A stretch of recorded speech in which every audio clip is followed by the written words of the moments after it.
we're going to be talking about local food greenwashing. And I imagine if you're here in this workshop, that means you know what we're talking about. Perhaps you're a farmer who has walked into a restaurant, found yourself on your name on the menu, even though you haven't sold there for the past 5 years. Or perhaps you've seen businesses claiming to support local farms when you know everything they get comes from Cisco. Maybe you're a farmer, maybe you're a food professional, but this is obviously an area of interest because I imagine you're passionate about local food. And without transparency, consumers don't have any way of knowing how to support local food. We've come a long way in the local food movement, right? There was a time not that long ago when even the concept of local food as a preference, as something that you could choose as a consumer, as a customer, wasn't even something that was mentioned. The whole concept of local food is something that's really taken root over the past couple of decades, and I think has had a flowering over the past maybe 10 or 15 years, whether it's through slow food or organic movements or the rise of farmers markets. It's got people really excited about that. But of course, the flip side of that is anytime something becomes popular, somebody's going to want to jump on the bandwagon. And that whole concept, the image, the ethos has been co-opted beyond recognition.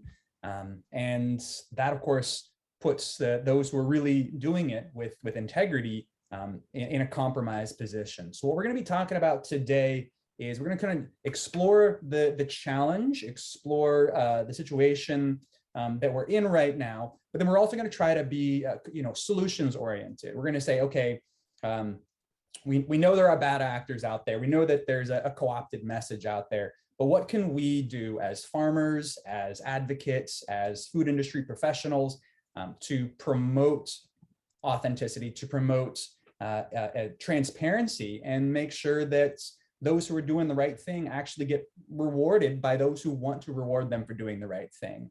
And so we have some great panelists. Before we get started, I'm really curious to find out who here is in the room. So we're going to do a quick poll just to find out. It's a very broad, general question here, but who's in the room? We want to know.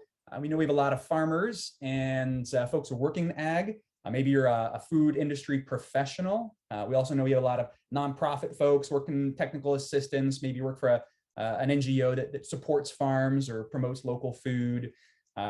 Or maybe you're just an advocate. You're just someone who's really passionate about local food. You're a student or a farmers market regular who's just really passionate about this topic. So why don't you just take just a second to fill out that form. That way we can also kind of gear our conversation around that and see who's in the room. So take just a couple more seconds to answer that question.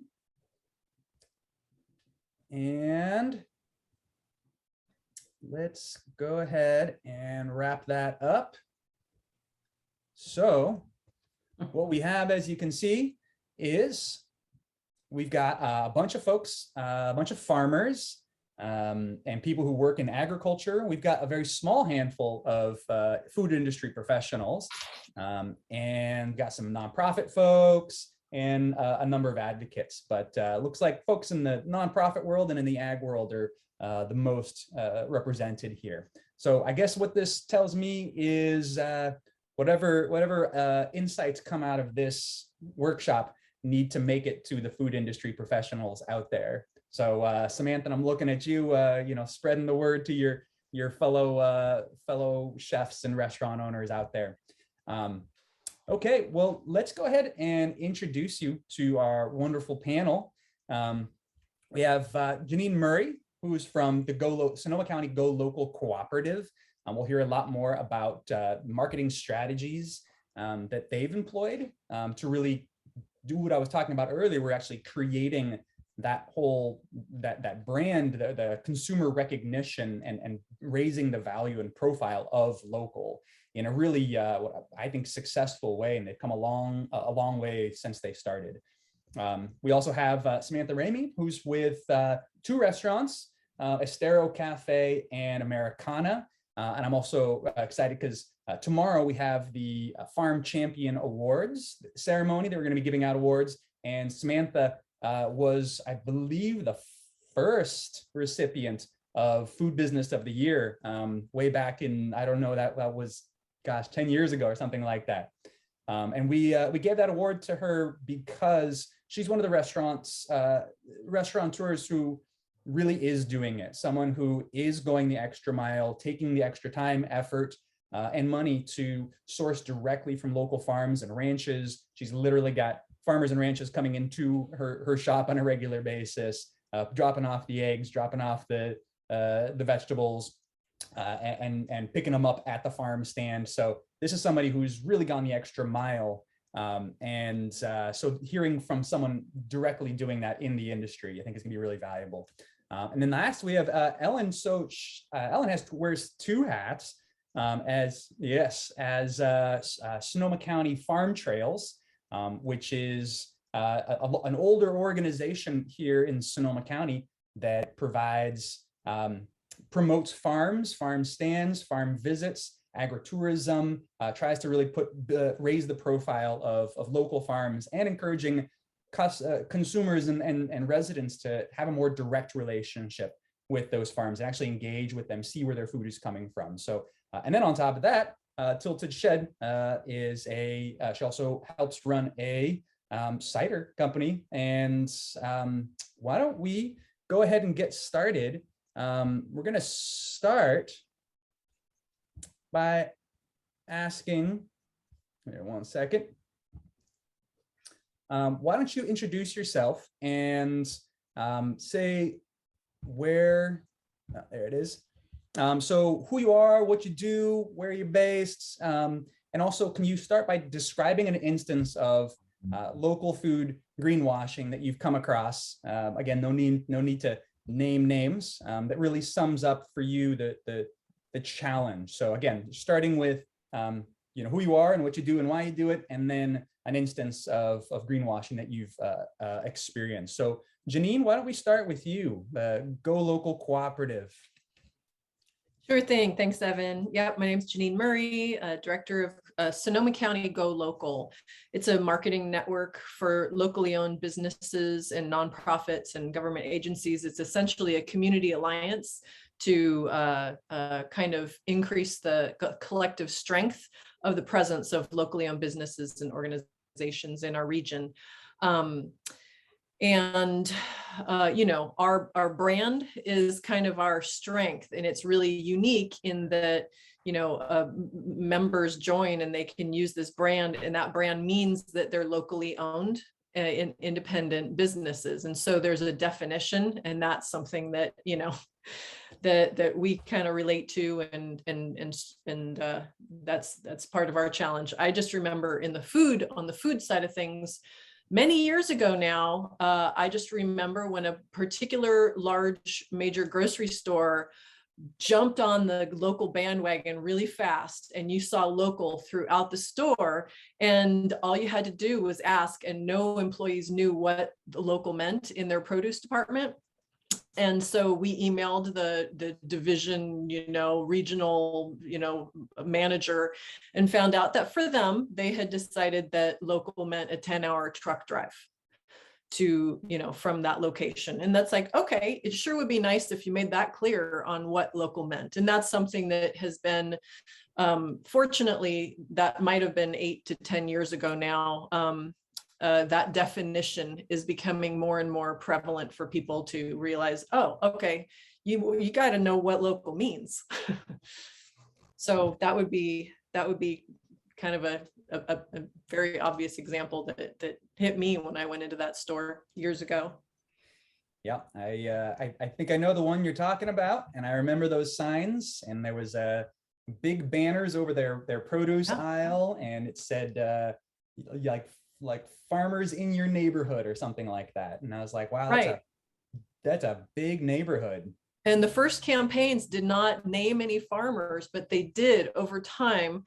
They actually started to name the name of the farm, and it was a spotlight, not that they were necessarily in that store, but in where that city was. And so that was, at least it was California. It's like, oh, okay, at least it's California, good.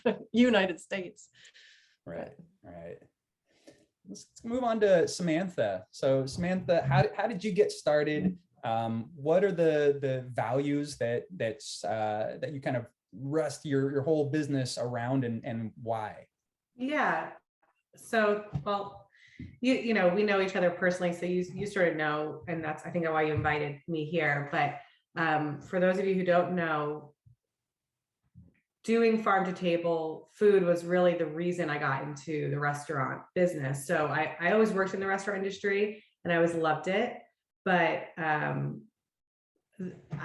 it was really like political. It was really about supporting, creating, saying, hey, we could actually do this. We could actually serve food in a restaurant that is sourced locally and seasonally.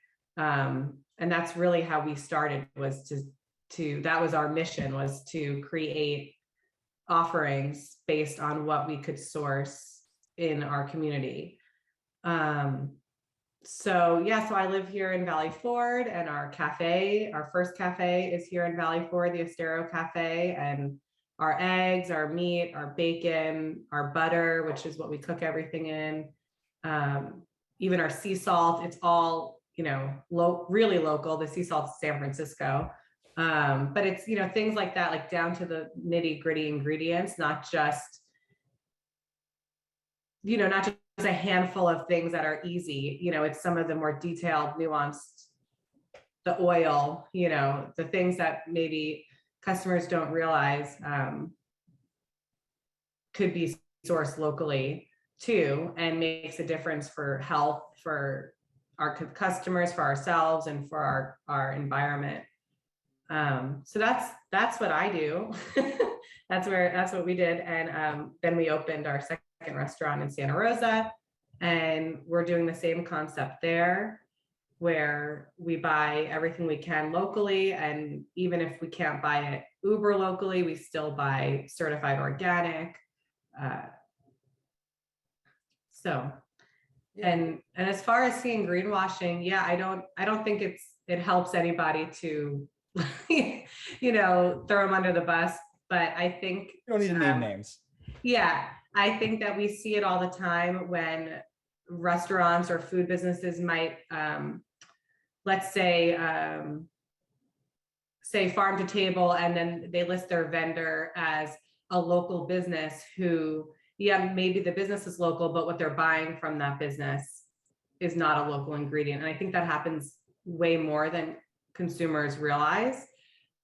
So just because a meat company or a produce company is based out of Sonoma County, what they're buying from those companies are not local or even sustainably raised.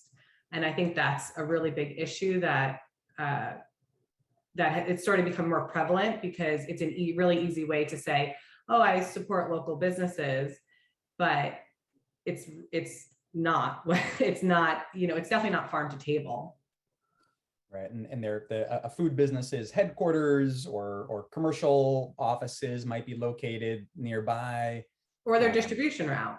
Exactly. Yeah. But you know, their ingredients are coming from thousands of miles away. And one thing I really wanted to point out about your business, and the reason why we asked you today, I mean, I think one of the things that's really unique about your restaurants is that I think for a long time that sort of local food farm to table brand was kind of highbrow. It was this inaccessible, you know, boutique-y kind of thing that you go and you have an experience and you spend a bunch of money. It was only for a certain amount, you know, certain type of person.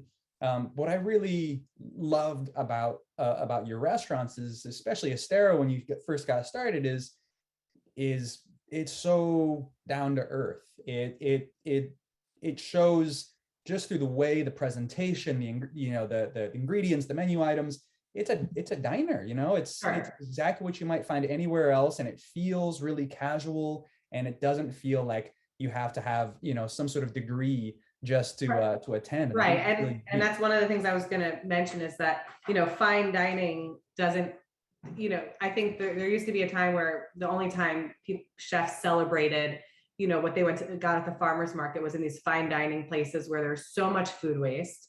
You know, 90% of the ingredients probably end up in the prepped garbage. You know what I mean?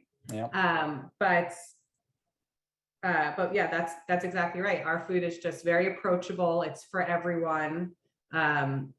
Anyone from old timers to kids to people who are foodies in between, I think can find what they like and are comfortable eating basic eggs and hash browns and, you know, hamburgers and just very straightforward food that's not frou-frou-y or too unique or too advanced palate. It's not a fine dining establishment, but it's very clean and it's very organic.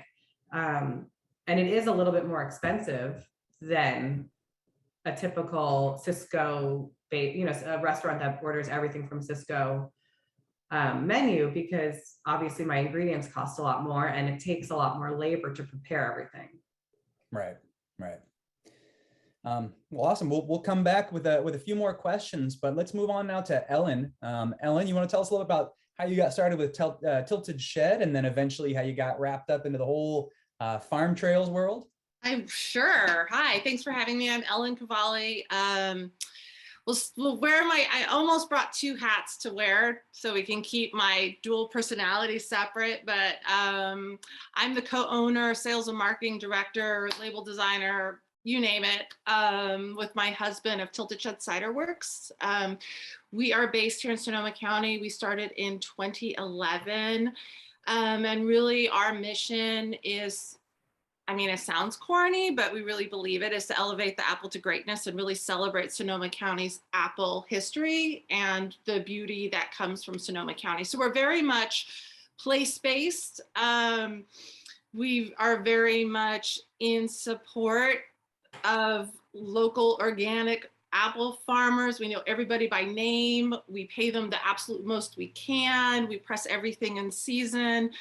And we're, you know, I can align very much with Samantha and what Janine's saying, because we're all cut from the same cloth, right? Like, this is not just a business for us. It's something that's, it transcends business for us. It's about community. It's about the environment. It's about, you know, preserving agriculture. It's about so much more. And when something means more than just your Excel spreadsheet or your accounting or whatever, you take issues of transparency and disingenuous marketing and shortcuts really seriously and really personally. So, you know, when I agreed to take this on, I had to admit, like, I'm straddling two worlds. I have my own little apple farm, and I'm a very, very vocal supporter of local apples here and of the local organic farming community.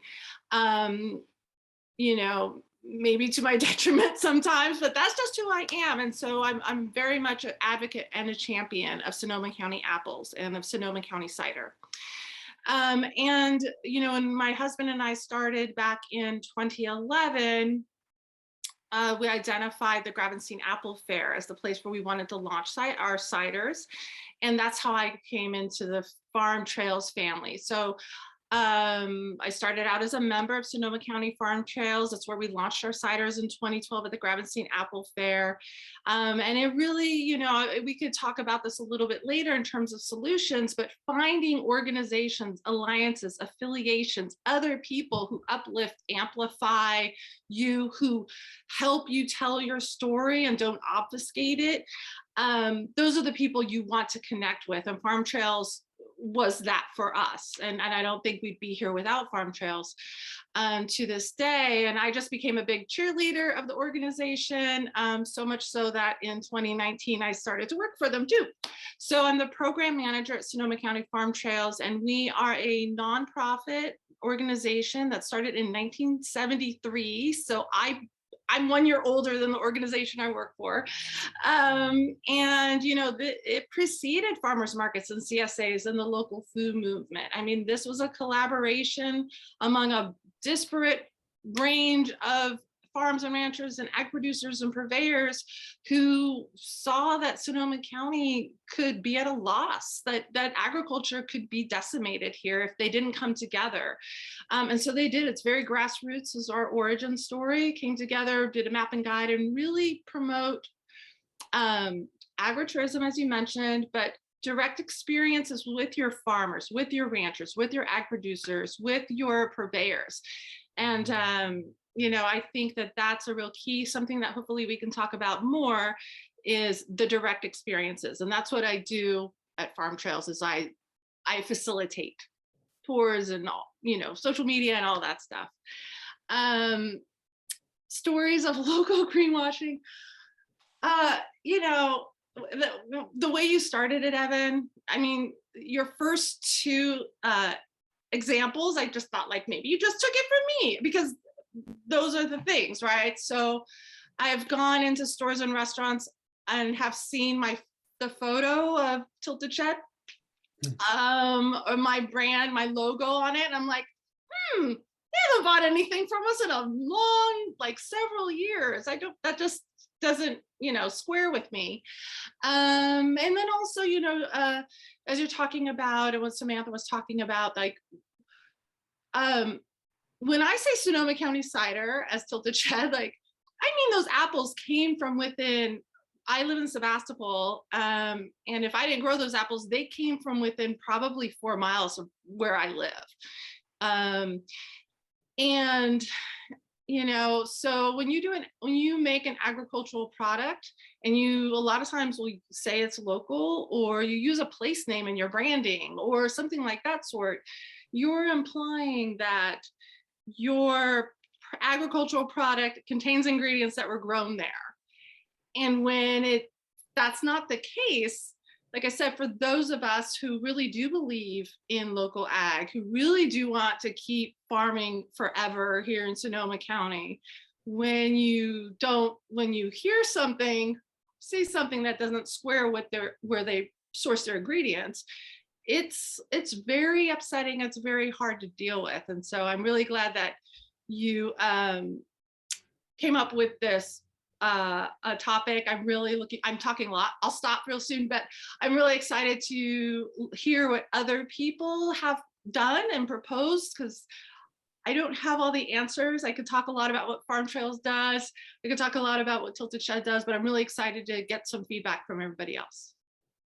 Nice. Well, it kind of leads us on to the next question, and we're going to get to solutions very soon. I promise. We're going to move this into a constructive way, but I do want to sort of outline the problem a little more for our audience here. And so the question is, how does greenwashing ripple through the industry, from food businesses to farms to consumers?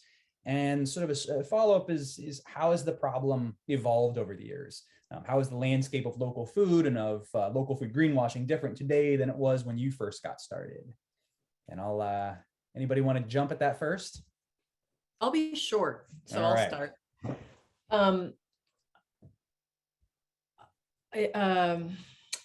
I already lost what I was going to say. It confuses people.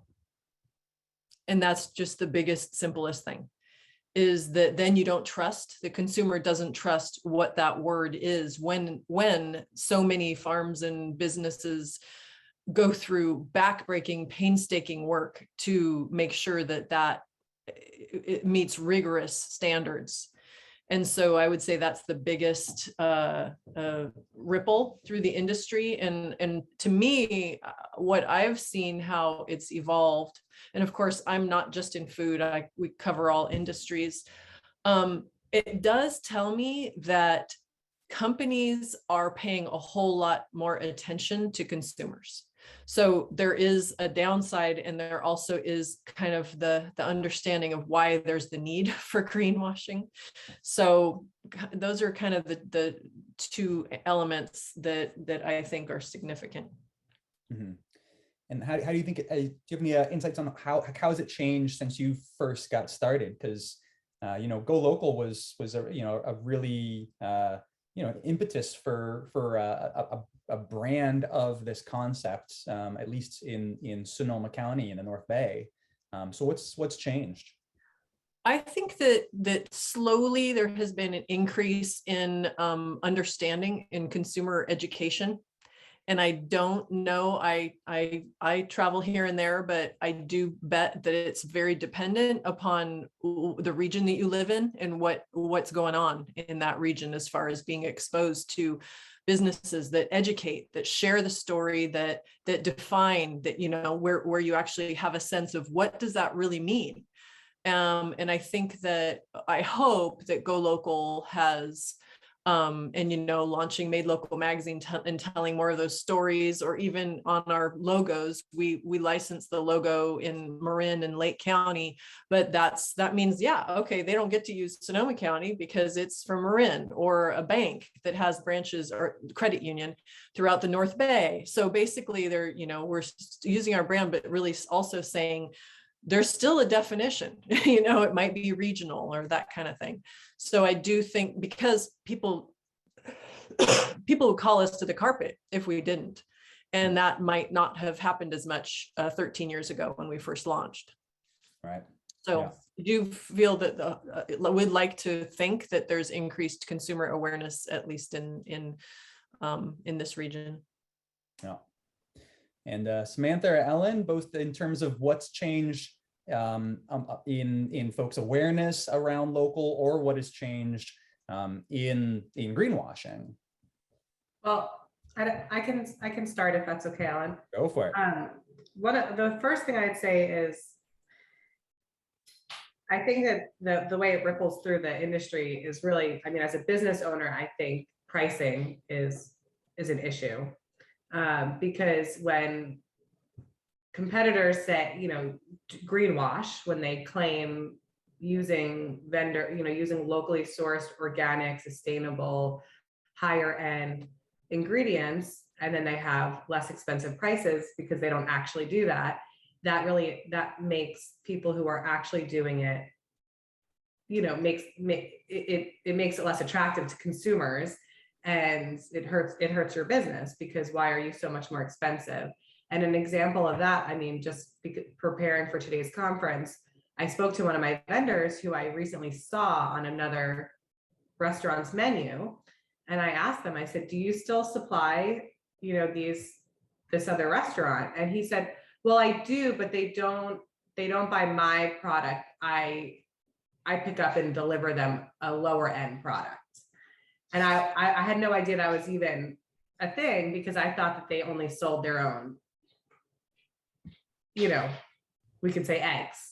So it was sort of, you know, and so that's really interesting, because this is, you know, direct competitor, you know, a close, and to be honest, part of me was sort of excited that they had this product, because I would love to have another place to eat at that I could, you know, support them and eat really good quality ingredients. So it was, you know, so I think that really affects businesses who are being strict to farm to table, because customers, you know, will have expectations on what they can expect to spend when they go out to eat. And if they, you know, think that they can get it for a lot less money, it almost makes you look bad if you're charging more, you know, like price gouging. I think that the greenwashing has become a lot more prevalent as it's become buzzwords and like you said earlier, it's a popular thing to be organic, farm to table. And so I think a lot of new businesses are jumping on that bandwagon, and it's just become a lot more prevalent of an issue. Whereas, you know, 10 years ago, it was less prevalent, you know, it was a less prevalent thing. And I think like 10 years ago, I can remember restaurants, you know, a lot of them would say organic spring mix. That was like, everyone had organic spring mix, but they weren't buying direct from a farm. It was just that big monocrop farms in the Central Valley was growing organic spring mix, and then they can put that organic word on their menu. And now in today's day, any restaurant you go into is going to put some kind of buzzword label, green label on their menus. I see. And I just wanted to also say one thing I was thinking about, is that I think that we're sort of in a bubble here in Sonoma and Marin County, and that while our consumers here are probably some of the most educated, the most aware, you know, if we broaden it to, I mean, because I know CAF is not just Sonoma Marin, right? So I'm curious, you know, since I live in this bubble, I'm really curious what it's like in places like Sacramento and the Central Valley and further east, and I guess nationwide too. Mm-hmm. Well, hopefully we'll hear some of those stories from folks who are on the call. We'll be doing some breakout groups and hearing, what are the experiences in other parts of California or beyond. And yeah, it's definitely interesting that you bring up that sort of like organic spring mix or whatever, and there's no requirement for what percentage of your product needs to be organic for you to promote it at your restaurant, or what percentage of your products, of your ingredients have to be locally grown in order to call yourself a farm to table. There's no clear definition of that. And so yeah, you could have one or two ingredients on your entire menu that you happen to source from a local farm. The little spring mix that you put on top of the garnish or something like that, right? But no one's holding you accountable for that. That's not clearly written, and that's a challenge. So Ellen, you wanna take it from there? I'll try to be brief. I would agree definitely with what Janine and Samantha are saying. The way that it, what impact does it have? What are the ripples it has?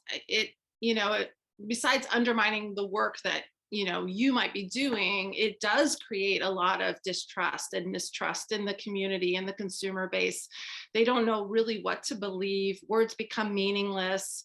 And you're, largely, especially a lot of people who, farms, ranches, agri-producers, purveyors, who are very, very committed to localizing everything, they tend not to have the investors and the brand managers and the social media manager and the CEO and all these other staffers that these very large, high volume mass production companies have. And so I have 2 jobs.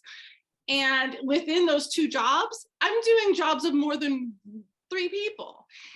And I'm supposed to communicate to you why it matters to buy local and organic, and why it matters to support Samantha, and why it matters to support these apple farmers.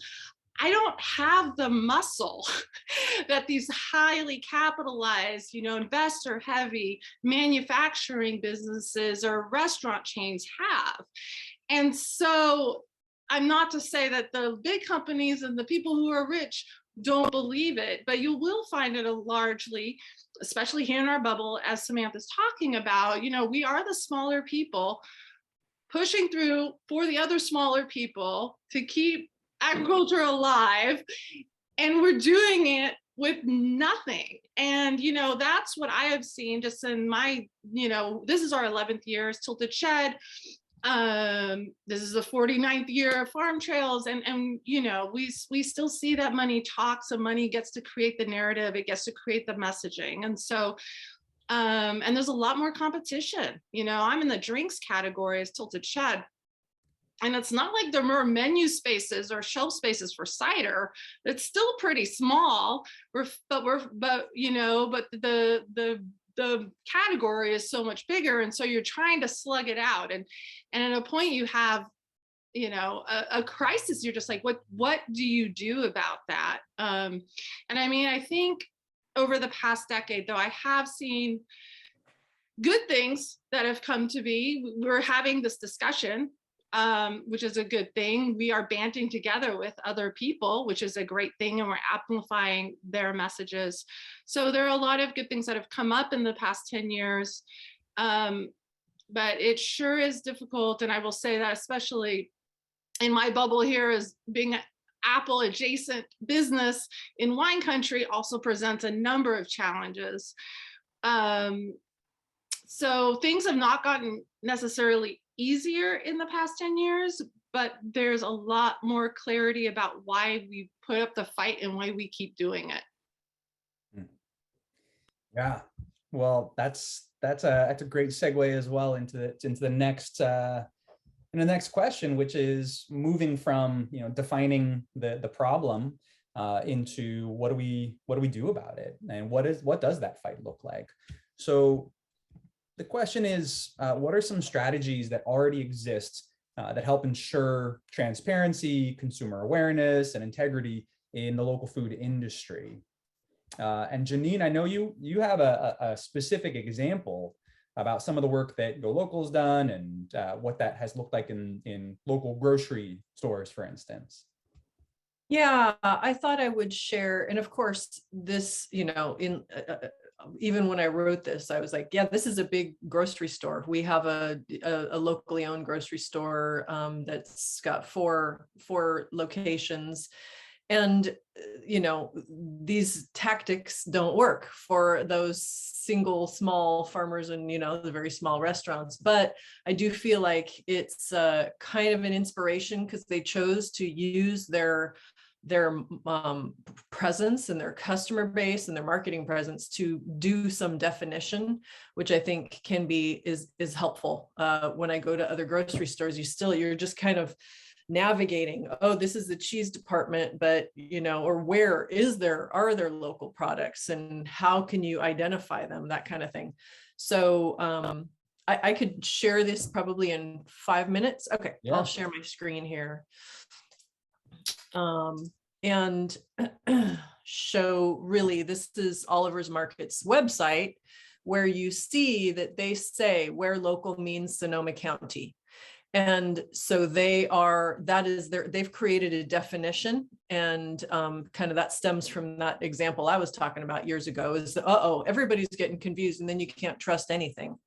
And so they also, because they were able to, they actually commissioned a study with the local Sonoma State University to actually look at the economic benefit of shopping with a local, buying local products in a local retailer like them, and what local economic benefit that produces as opposed to buying non-local products at a non-local retailer, and seeing how much you're investing in the community just by choosing that product, even though, yeah, there may be that higher price point.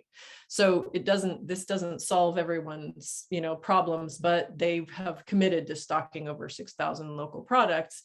And and then there's a little bit of strategy, and it's not being vague.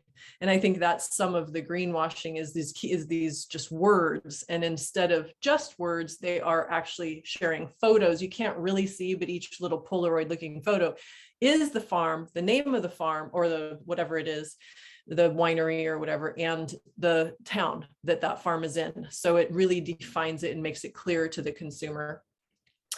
And, you would think it would be really hard to share, in which is our challenge too, is to share an economic impact to a consumer. It's like nobody wants data, but they're doing it enough. They're constantly sharing this in their advertising. And I think that just slowly kind of feeds into people's brains. And I think that that's unfortunately sort of necessary, is that repeating, this is why we do this. This is what we do. And this is why we do it. And this is what it means. So, showing their vendors and such. And including storytelling. You can't really see these ads, but there are, there's on the left, there's, a cheese Bohemian creamery, and it actually tells a story. So you're seeing some details. So you're like actually finding out there's humans that, source that product to the store. And I think that is beneficial to the consumer and to those producers where it can actually support jobs. And then these are some back pages of ads that they've done, where they're actually not just showing their producers, but they're spotlighting other partners that they work with, like Farm Trails or like a distributor, Feed Sonoma, and listing specifically the brands that they carry in their store. And that kind of, it's tough, but I appreciate a business that has that marketing power to remind people of what that impact is, because it's just so easy to not get it. And so in summary, I just thought I'd write is that it takes a lot of work, and that's the challenge. That's exactly what Ellen was saying. Yeah, you think I can do this? But it's, you know, telling that unique story without generalizing or using buzzwords. And frankly, I kind of go over this type of stuff with all industries and with local businesses, because the one challenge or the one strength of local small enterprises is that they generally have unique stories to tell. The challenge is take that time and to be able to tell them, and avoiding those general words, and to, you know, capture that information and sharing it with your customers or potential customers. And sometimes it's hard, but maybe explaining why you make the decisions you do around topics relating to greenwashing. Like, I'm really excited because we're going to be publishing a magazine that tells some of the story of Americana, and you know, and why, you know, just the challenges of the pricing and that kind of thing. And I think it really helps. I want to, you know, publish stories about all their local farms and food producers. But I think that's helpful. We got to just educate, and showing that web of interdependence. It just kind of, it's the opposite of greenwashing. It's just putting the proof in the pudding, really.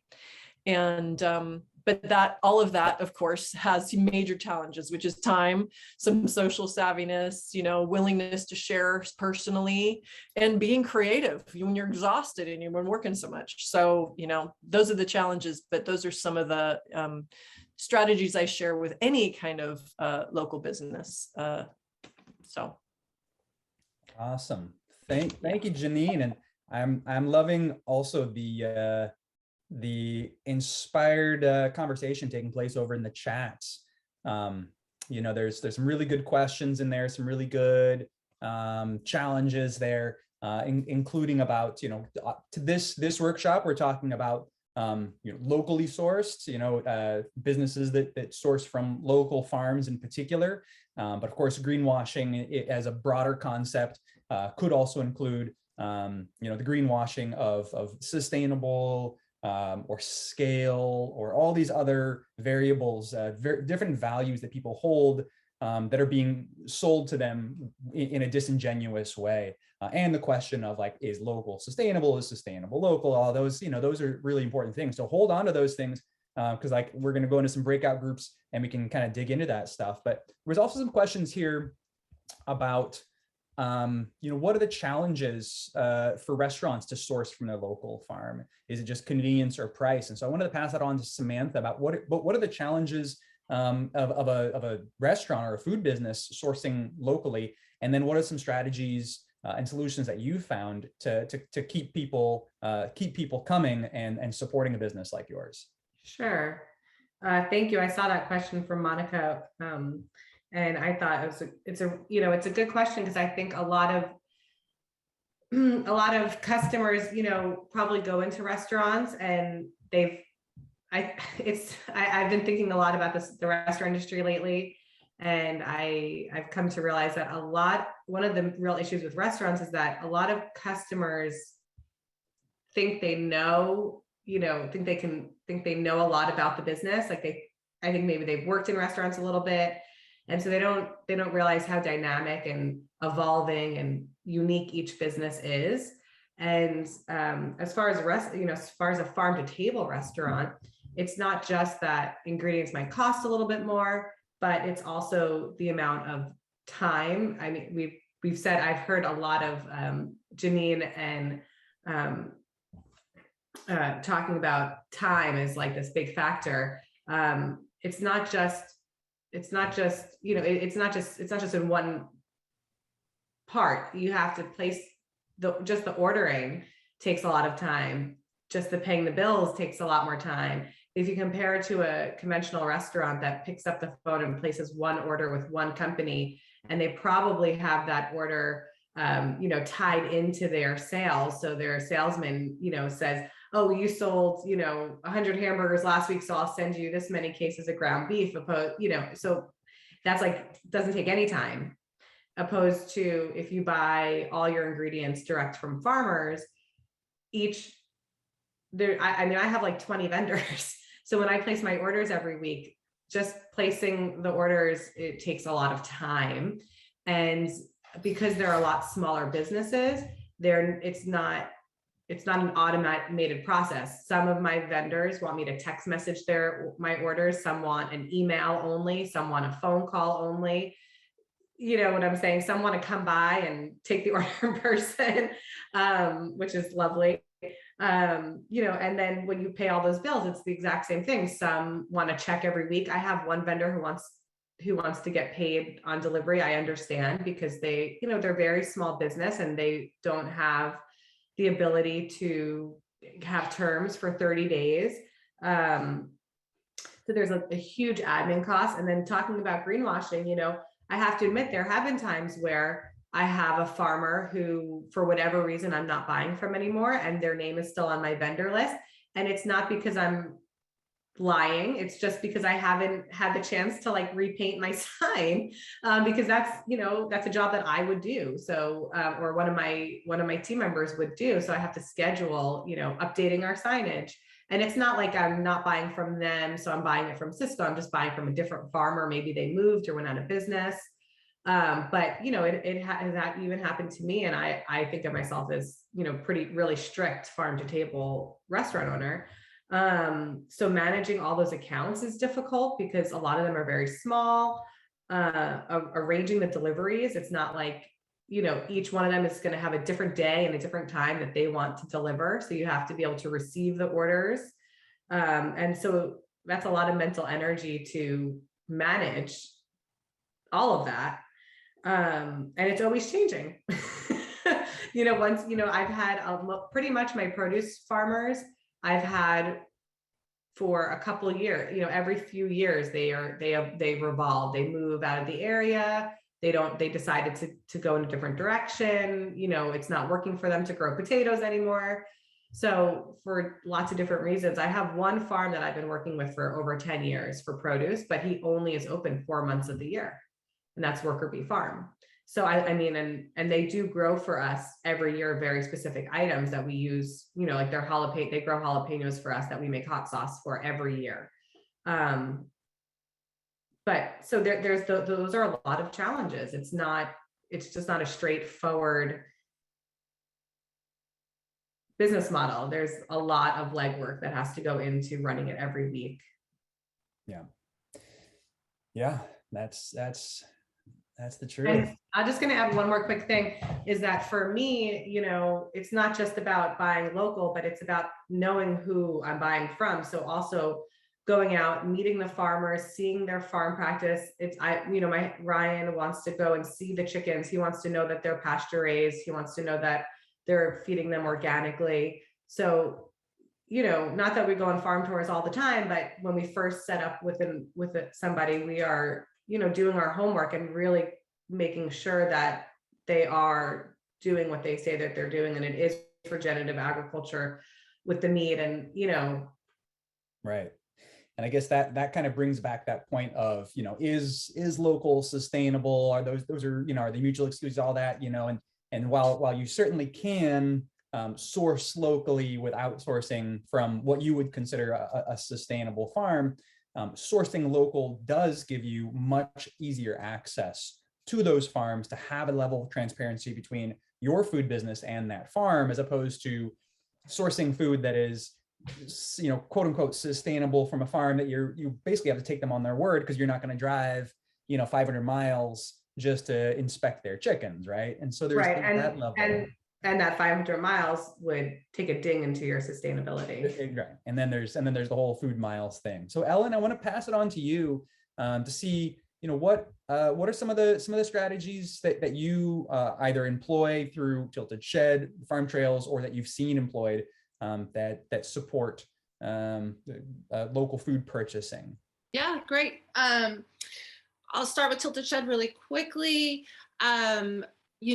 We use the power of the truth to our benefit, right? So we're very transparent in who we source from, where they are, what we got from them, what we're doing with them. I show pictures of our farmers. I show pictures of our apples. I show pictures of us pressing.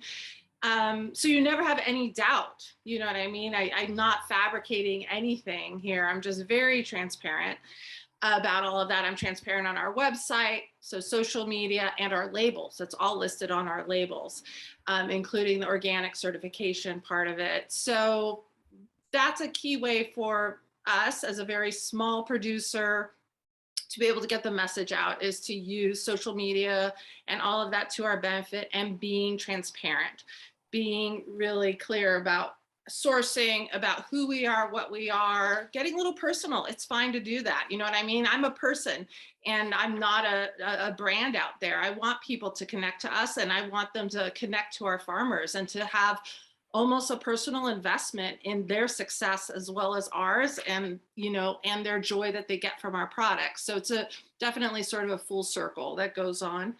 And then for farm trails, we do a lot of farm tours. We invite the public, come on up, go visit a local farm, this ranch. We're having a spring tour coming up. Go visit these local restaurants.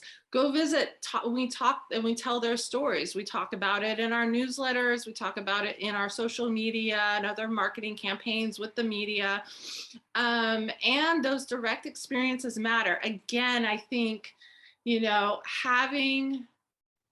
now this is a privilege, right? To be able to have a personal experience in an agricultural pursuit. It's a real privilege, and I get it. And not a lot of people who may live in an urban area can do this, or who don't have maybe the finances to be able to go and travel to beautiful Sonoma County. I get it. And so I'm speaking from a place of privilege.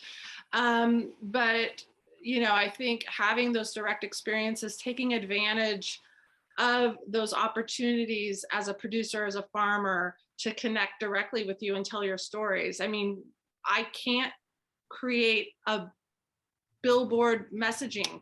I can't do those big things, but I can talk to you as a person of who I am and introduce you to more people and their positive impacts on the land and our economy. And it does spread that way through word of mouth. Mm-hmm. Yeah, so lots to chew on, and